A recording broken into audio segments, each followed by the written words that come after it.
सबसे पहले भगवान भोलेनाथ के चरणों में प्रणाम करती हूँ, मेरा प्रणाम स्वीकार हो। आदि शक्ति माँ भवानी गौरा के चरणों में प्रणाम करती हूँ, मेरा प्रणाम स्वीकार हो। सभी देवी देवताओं के चरणों में प्रणाम करती हूँ, मेरा प्रणाम स्वीकार हो। आप सभी गुरु भाई गुरु बहनों के चरणों में प्रणाम करती हूँ, मेरा प्रणाम स्वीकार हो। गुरु भाई गुरु बहनों, अगर जो आप लोगों को ये महादेव की कथा अच्छी लगे, ये वीडियो अच्छी लगे तो लाइक करिएगा, शेयर करिएगा। अगर जो आप लोग चैनल पे नए हैं तो सब्सक्राइब कर लीजिएगा, ताकि जो भी वीडियो पड़े, जो भी कथा पड़े, वो आप लोगों तक आसानी से पहुंच जाए। कमेंट में भगवान का नाम ज़रूर लिखिएगा। भगवान का नाम लिखने से, बोलने से सारे कष्ट दूर हो जाते हैं, सारी परेशानी दूर हो जाती है। तो कमेंट में भगवान का नाम ज़रूर लिखा करिए। और गुरु भाई गुरु बहनों, आप लोग कथा आधी अधूरी देखते हैं, कम से कम कथा को पूरा सुना करिए। एक तो इसमें दो नुकसान होते हैं, एक तो ज्ञान नहीं मिलता है पूरा, और दूसरा भगवान का अपमान होता है, प्रभु का अपमान होता है। तो इसलिए आप लोग कथा को पूरा सुना करिए। कथा अगर जो आप लोग पूरा सुनेंगे तो कुछ ना कुछ ज्ञान, कुछ ना कुछ उसमें से रहस्य भरी बातें, जो हमारे जीवन में हमको प्रभु के तरफ जाने की, अच्छे मार्ग पे चलने की बातें उसमें रहती हैं। तो कथा को ज़रूर सुना करिए पूरा। आज जो मैं कथा सुनाने जा रही हूँ, देखिए कलयुग चल रहा है और एक घटना भगवान की, जो सतयुग में ही त्रेता के लिए घटना डिसाइड हो गई थी कि सतयुग में ही भगवान त्रेता के लिए कौन सा जन्म लेना है। भगवान सतयुग में ही वो समय निर्धारित कर दिए थे। और कैसे, देखिए एक बार भगवान नारद तपस्या कर रहे थे और घोर तपस्या कर रहे थे। भगवान को मनाने के लिए घोर तपस्या कर रहे थे।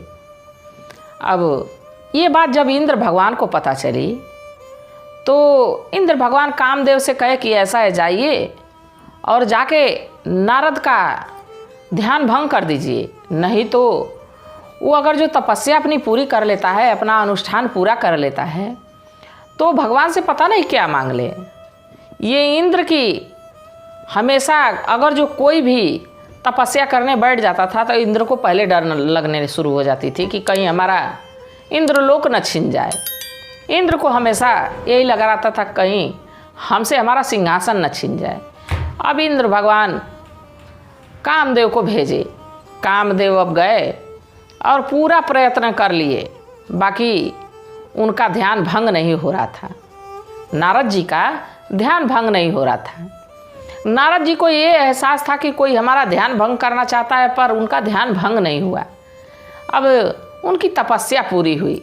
जब तपस्या पूरी हुई तो उनके मन में अहंकार आ गया कि कामदेव तो आए और हमारी तपस्या हमको भंग नहीं कर पाए। अब जिसके रखवाले स्वयं भगवान ही हों, जिसकी तपस्या, जो व्यक्ति बैठ के तपस्या कर रहा है उसका रखवाली स्वयं प्रभु रख रहे हों, श्री हरि विष्णु महादेव रख रहे हों, उसकी तपस्या क्या कोई भंग कर सकता है। बाकी भगवान को श्रेय ना देके वो अपने आप को श्रेय दे रहे थे कि हमारे में इतना शक्ति है, हमारी तपस्या में इतना बल है कि कामदेव भी हमारी तपस्या को भंग नहीं कर पाए। अब उनको अहंकार हो गया। गुरु भाई गुरु बहनों, जिसको भी अहंकार हुआ वो इस पृथ्वी पे टिका नहीं, और पृथ्वी पे क्या किसी भी लोक में नहीं टिका। अहंकार बस देखिए, महापंडित रावण महाविद्वान, उसका भी विनाश हो गया। तो गुरु भाई गुरु बहनों, देव ऋषि कहाँ पहुँचे? महादेव के पास पहुँचे, भगवान भोलेनाथ के पास पहुँचे। देवों के देव महादेव, बाबा भूतनाथ, बाबा भोलेनाथ। उनके तो अनेकों नाम हैं, वो तो घट घट के वासी हैं, वो तो अविनाशी हैं। जब उनके पास पहुँचे तो महादेव तो वो तो सब कुछ जानते हैं, अंतर्यामी हैं। वो तो जान ही रहे थे कि नारद को अहंकार हो गया है, घमंड हो गया है। तो नारद जब पहुँचे तो हंसते हुए नारायण नारायण कर रहे हैं, और इसके बाद महादेव देखे तो कहे कि अरे देव ऋषि बड़े दिनों बाद। अब भगवान भोलेनाथ उनसे पूछे देव ऋषि से कि अरे देव ऋषि बड़े दिनों बाद। देव ऋषि हंसने लगे, कहे कि हाँ प्रभु, मैं तपस्या में लीन था, मैं प्रभु की तपस्या में लीन था, इसीलिए समय लग गया, मैं आ नहीं पा रहा था। और समझिए मेरे तपस्या में इतना बल है कि कामदेव भी हमको हमारे तपस्या से हमारे ध्यान नहीं तोड़ पाए। अब जब ये प्रभु सुने, महादेव सुने, तो सोच लिए कि इसको तो लग रहा है कि अहंकार हो गया है। तो महादेव कहे कि अच्छा ठीक है, ये बात तो हमसे कह दिए हैं, बाकी भगवान से ना कहिएगा, विष्णु भगवान से मत कहिएगा, हरि से मत कहिएगा। तो नारद जी कहे कि ठीक है, मैं उनसे क्यों कहूँगा, मैं तो बात पे बात आई है तो आपसे बता दिया हूँ। तो भगवान मुस्कुराने लगे, भगवान को तो सारी लीला पता थी। भगवान मुस्कुराने लगे, कहे कि ठीक है देव ऋषि, बाकी हमारी एक बात को गांठ बांध लीजिए कि प्रभु से मत कहिएगा ये बात। अब नारद जी कहे कि ठीक है, और वहाँ से नारायण जपते हुए, नारायण जपते हुए अब वहाँ से फिर प्रस्थान किए और कहाँ पहुँचे? भगवान क्षीर सागर में अपना आराम कर रहे थे, वहीं पहुँचे क्षीर सागर में। अब जब क्षीर सागर पहुँचे नारायण नारायण जपते हुए, तो भगवान मुस्कुराने लगे देव ऋषि को देखते ही। देव ऋषि से पूछे कि अरे देव ऋषि यहाँ कैसे और बड़े दिनों के बाद?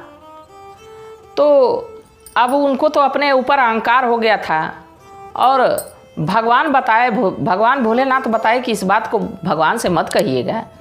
फिर भी देव ऋषि को तो अहंकार था, घमंड था, बताने से चूके नहीं। कहे कि हाँ प्रभु, मैं तो तपस्या में लगा था, इसीलिए आ नहीं पा रहा था। बाकी सोचिए हमारे में इतना बल है कि कामदेव भी हमारी तपस्या को भंग नहीं कर पाए। जब ये कहे तो भगवान मुस्कुराने लगे, और मुस्कुराने लगे, कहे कि इसको तो लग रहा है कि अहंकार हो गया है, और इसका अहंकार हमको तोड़ना ही पड़ेगा, नहीं तो ये अहंकार बस पता नहीं क्या कर दे। ये हमारा ब्रह्मचारी भक्त है और अहंकार बस पता नहीं क्या क्या कर दे। अब देखिए भगवान कैसी लीला रचाते हैं। देखिए कोई भी बात होती है तो भगवान पहले से ही निर्धारित किए रहते हैं कि ये चीज़ होना है। अब वहाँ से भगवान को प्रणाम किए देव ऋषि चल दिए, और उधर भगवान क्या किए कि वहीं कुछ ही दूर पर एक खूब सुंदर नगरी का निर्माण किए, और उस नगरी में सुंदर सुंदर लोग बाग बना दिए, सुंदर सुंदर पुष्प बना दिए। मतलब इतनी सुंदर नगरी, इतनी सुंदर नगरी कि स्वर्ग से भी सुंदर नगरी थी। और उस नगरी में एक मोहिनी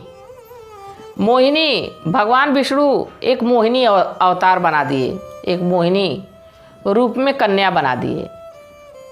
अब देव ऋषि उसी रास्ते से जा रहे थे, उनकी नज़र उस नगरी पे पड़ी। नगरी देखे तो कहे कि ये नगरी कहाँ से आ गई, इसको तो आज से पहले कभी देखा नहीं था, अब बड़ी सुंदर दिख रही है, तो चल के देखना चाहिए। अब देव ऋषि आकाश मार्ग से जा रहे थे, अब उतरे उस नगरी में।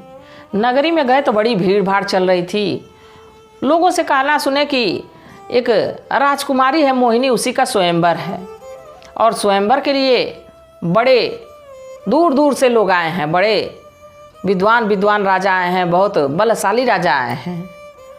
तो ये जो नारद जी हैं वो भी पहुँचे, कहे कि हम भी तो विद्वान हैं। अब देखिए उनको तो अहंकार था ही, हम भी तो विद्वान हैं, हम भी तो बलवान हैं।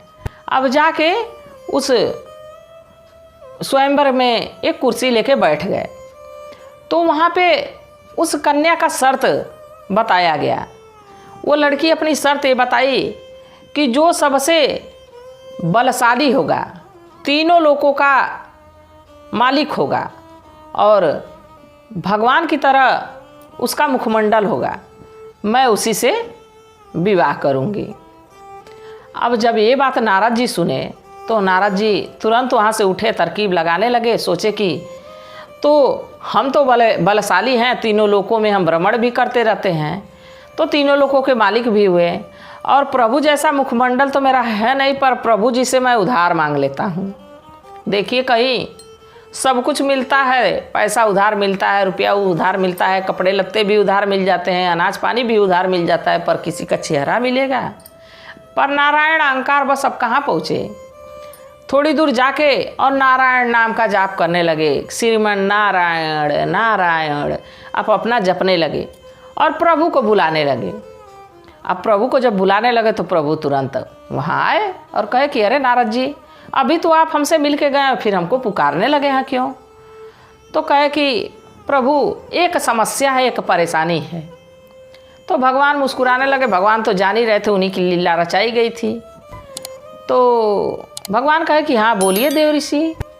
तो देव ऋषि कहे कि ऐसा है कि अपना चेहरा हमको उधार दे दीजिए, हमको विवाह करना है। भगवान अपने मन में सोच रहे हैं कि चेहरा हमार अब या इनका हुई, ऐसा सोचने लगे कि चेहरा मेरा रहेगा, शादी इनकी होगी। जब ऐसा भगवान सोचने लगे तो कहे कि तुरंत अपना विकराल रूप बनाए। और वो विकराल रूप किसका था? बंदर का था। और वो रूप अब दे दिए नारद जी को। नारद जी बड़ा प्रसन्न हुए कि भगवान हमको अपना रूप दिए हैं। और अपना रूप कहाँ देखते, शीशा देखने की कोशिश नहीं किए। भगवान से जब उनका रूप ही मांग लिए था तो भगवान अपना एक रूप उनको दे दिए, विकराल रूप दे दिए। अब नारद जी पहुँचे फिर उस स्वयंवर में, और जो सबसे पहले वाला आसन था, जो सबसे पहले कुर्सी लगी थी, उसी कुर्सी पर जाके नारद मुनि बैठ गए। इसलिए पहले स्थान पे बैठ गए, किसी को मौका नहीं देना चाहते थे। सोचे कि कन्या आएगी तो मोहिनी आएगी तो पहले वरमाला मेरे ही गले डालेगी, क्यों हम सबको मौका दें। अरे हम तीनों लोक में भ्रमण करते हैं, तीनों लोक के मालिक हम हुए ही, भगवान जैसा मुखमंडल है ही, और बल तो पूछना ही नहीं है, बलशाली तो हम हैं ही हैं। अब वो उनको बहुत बड़ा अहंकार था। वो जाके पहली वाली कुर्सी पे बैठ गए। अब जब गुरु भाई गुरु बहनों पहली वाली कुर्सी पे बैठ गए, समय थोड़ा व्यतीत हुआ। इसके बाद कन्या उधर से अपने हाथों में जयमाल लिए हुए, जो मोहिनी रूप में कन्या थी वो अपने हाथों में जयमाल लिए हुए और देख रहे हैं देव ऋषि की आ रही है। देव ऋषि को सबको तो दिख रहे थे कि देव ऋषि हैं, सारे लोग प्रणाम उनको कर रहे थे, सब लोग प्रणाम कर रहे थे। तो देव ऋषि को लग रहा था कि अभी उनको ये नहीं लग रहा था कि देव ऋषि जान के सब हमको प्रणाम कर रहा है। उनको ये लग रहा था कि प्रभु अपना चेहरा दिए, सब हमको प्रभु मान रहा है, इसीलिए हमको सब प्रणाम कर रहा है। देखिए अहंकार जब हो जाता है तो व्यक्ति अपने आप को क्या समझने लगता है। नारद मुनि अपने आप को भगवान विष्णु समझने लगे थे।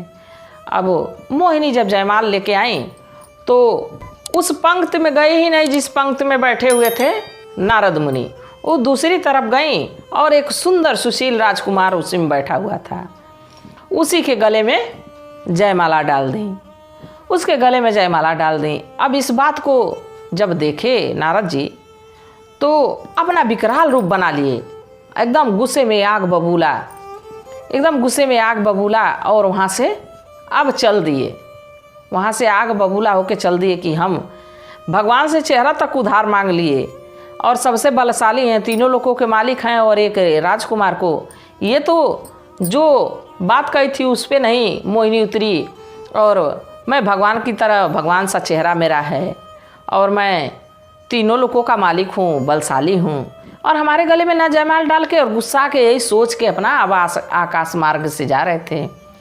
तब तक उनकी नज़र कहाँ पड़ती है, अब वहीं पे अब निकल ही रहे थे कि दरवाजे पे महादेव के दो दूत उनको देख के हंस रहे थे, उनके विकराल रूप को देख के हंस रहे थे। अब तो आकाश मार्ग के लिए निकल रहे थे, दो दूत उनको देख के मुस्कुरा रहे थे। तो नारद जी गुस्से में उनको श्राप दे दिए, गुस्से में उनको श्राप दे दिए दूतों को कि ऐसा है कि तुम लोग दोनों असुर हो जाओ, दोनों लोग तुम लोग असुर हो जाओ। यही श्राप देके और देव ऋषि वहाँ से निकल गए। जब आकाश मार्ग से निकले तो उनकी नज़र पड़ी, देखे कि भगवान एक तरफ लक्ष्मी जी को बैठाए हैं, एक तरफ मोहिनी को बैठाए हैं, उसी मार्ग से अपने खटोले पे बैठ के, उड़न खटोले पे बैठ के जा रहे हैं। अब जब ये बात देखे तो कहे कि बारे भगवान, हमको अपना रूप दे के उधर, हमको झांसा दे के उधर भेज दिए और मोहिनी को खुद उड़ा के लेके जा रहे हैं, ये तो मेरे साथ बहुत बड़ा छल हुआ। अब यही सोच के देव ऋषि भगवान को कहे कि अब नारायण नारायण जपने लगे। जब नारायण जपने लगे तो भगवान रुक गए भगवान कहे कि अरे देव ऋषि क्या हुआ? तो कहे कि पूछ रहे हैं अभी हमसे कि क्या हुआ, ये बताइए कि मैं स्वयंवर करने गया था मोहिनी से, तो मोहिनी को आप लेके जा रहे हैं। लग रहा है कि राजकुमार के रूप में आप ही वहाँ बैठे थे और आप विवाह करके और लेके चल दिए हैं। आपको मैं बता दिया था कि स्वयंवर हो रहा है, तो आप राजकुमार का रूप बना के और आके बैठ गए। जब ये बात भगवान सुने तो भगवान मुस्कुरा रहे थे कि भगवान की लीला रचाई गई थी। तो नारद जी भगवान को श्राप का देते हैं। देखिए एक भक्त भगवान को कैसे श्राप देता है। पहला श्राप दिए वो, कहे कि आप राजकुमार बनके जिस तरह मेरे साथ छल किए हैं, मोहिनी से अपना विवाह कर लिए हैं, तो मोहिनी से आप विवाह कर लिए हैं और मुझे ये बानर जैसा चेहरा दे दिए हैं। अब भगवान के उड़न खटोले में शीशा लगा हुआ था, चमकीला था, उसी में देखे तो चेहरा उनका बंदर का था। कहे कि ये जो चेहरा दिए हैं हमको बंदर रूप बना दिए हैं और आप राजकुमार बन के मोहिनी से विवाह कर लिए हैं, तो आप ऐसे ही राजकुमार बनेंगे, एक जन्म में आप ऐसे ही राजकुमार बनेंगे और यही बंदर आपकी सहायता करेंगे। और जैसे आज मैं मोहिनी के लिए रो रहा हूँ, तड़प रहा हूँ, वैसे ही आप अपनी पत्नी के लिए रोएंगे, तड़पेंगे। अब भगवान को तो श्राप दे दिए। भगवान को जब श्राप दे दिए तो भगवान सारी माया हटा दिए। अब माँ लक्ष्मी भी गायब, मोहिनी भी गायब। सिर्फ वहाँ कौन था? देव ऋषि थे और प्रभु थे। जब प्रभु को देखे देव ऋषि अकेले में, तो उनको अपना श्राप पे पछतावा होने लगा कि अरे प्रभु, मुझसे तो बहुत बड़ा पाप हो गया, बहुत बड़ा अनर्थ हो गया प्रभु, हम आपको श्राप दे दिए। तो नारद जी से भगवान कहे कि आप अगर जो श्राप दिए हैं, देव ऋषि हैं, नारद हैं, यानी कोई काम ना होवे वो काम आप करने वाले हैं, तो कैसे आपका श्राप वापिस होगा? इसलिए श्राप तो मैं खुद से दिलवाया हूँ अपने आप को, आप नहीं दिए हैं। हमको वो चाहिए था, इसलिए हम आपसे श्राप लिए हैं। जब ये बात कहे भगवान विष्णु, तो नारद जी कहे कि हे प्रभु, अब क्या होगा? अब तो बहुत बड़ा अनर्थ हो गया, बहुत बड़ा पाप हो गया। भगवान कहे कि नहीं, इसमें आपकी कोई गलती नहीं है। और नारद जी वहाँ से अब तो पछतावा उनको हो ही रहा था, मुक्त हो गए, नारायण नारायण का नाम जपने लगे फिर से। और उनका अहंकार भी वहीं ख़त्म हो गया कि मैं अहंकार, बस देखो मैं तपस्वी था, मैं बाल ब्रह्मचारी हूँ और मैं चला था विवाह करने, कितना बड़ा पाप करने जा रहा था ये प्रभु। अब वहाँ से भगवान से माफ़ी उफ़ी मांगे, नारायण करते करते अपना अब जाने लगे। तब तक दोनों दूत शिव के मिल गए। जब शिव के दोनों दूत मिल गए तो कहे कि अब वो दोनों रो रहे हैं। तो नारद जी कह रहे हैं कि अरे तुम क्या रो रहे हो? तो वो लोग कहे, दूत लोग, कि ये बताओ कि आप तो हमको दे दिए श्राप, हम बन गए असुर, तो क्या करें, रोए ना नाचें? तो देव ऋषि कहे कि चलो तुम असुर बन गए हो, तुमको तो श्राप दिया हूँ, सोचो मैं भगवान को श्राप दे के आ रहा हूँ, मैं भगवान को स्वयं श्राप दे के आ रहा हूँ। तो अगले जन्म में अब तुम लोग का तरन तारा होगा। भगवान देखिए, वो देव ऋषि का श्राप भगवान राम बने और माँ जानकी का हरण हुआ और वो दो राक्षस, जो रावण उसमें से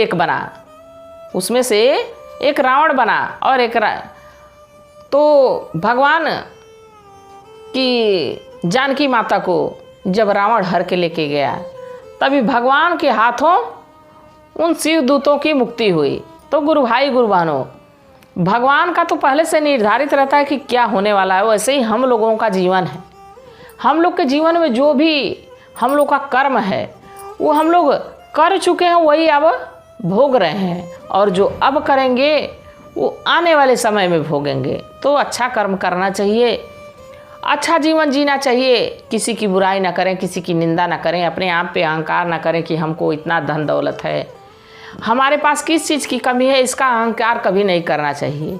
ये तो आया और गया, ऐसी चीज़ है, ऐसी माया है। जैसे भगवान मोहिनी और वो मोह वाली नगर बसा दिए थे, वैसे ही ये रुपया पैसा धन दौलत सब मोह माया है, आएगा और चला जाएगा। तो गुरु भाई गुरु बहनों, कथा कैसी थी ज़रूर बताइएगा। और मैं भी महादेव से प्रार्थना करती हूँ कि हे भोलेनाथ, हे शिव गुरु, जो भी इस कथा को देख रहा हो, सुन रहा हो, सब पे अपनी दया दृष्टि बनाए रखिएगा, इसी कामना के साथ। हर हर महादेव।